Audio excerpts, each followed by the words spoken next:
When federal prosecutors begin presenting their case to Judge John Blakey, the biggest obstacle Madigan and his defense team have to overcome is not a new one. What he has going against him are recordings that were made by co-defendants, cooperating witnesses. FBI recordings were also front and center in other political corruption cases like Ed Burke's. Danny a call because I think he's going to be a main player in this whole process. And, of course, Rod Blagojevich. I mean, I've got this thing, and it's golden. In my experience, there's no better evidence to present to a jury than a defendant's own words. Just like some of Burke's recordings, some of Madigan's were recorded by former alderman Danny Solis. But regardless of the tapes or who helped record them, prosecutors still have their work cut out for them.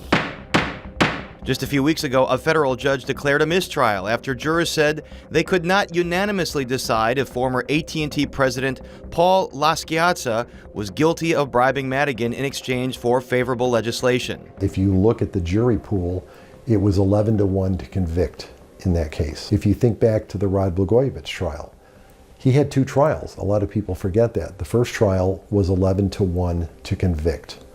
In both cases, you had one juror who was a holdout.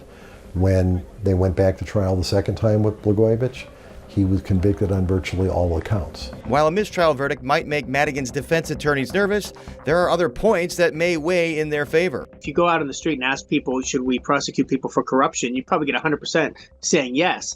But defining what corruption looks like is much more difficult. The Supreme Court's made it even more difficult in a recent decision that they made, and that's certainly going to come into play in this trial as well. Stephen Caliendo is a political science professor at North Central College. And I think Rod Blagojevich would say, even to this day, he doesn't think he did anything wrong. What he was doing, it was in furtherance of the best interests of the citizens of Illinois, because that's part of the way that you govern. I think most of us would look at that and say that's beyond the pale. A federal grand jury initially indicted Madigan in March of 2022 on racketeering and bribery charges for allegedly causing Commonwealth Edison to pay Madigan's allies as a reward for their loyalty to Madigan.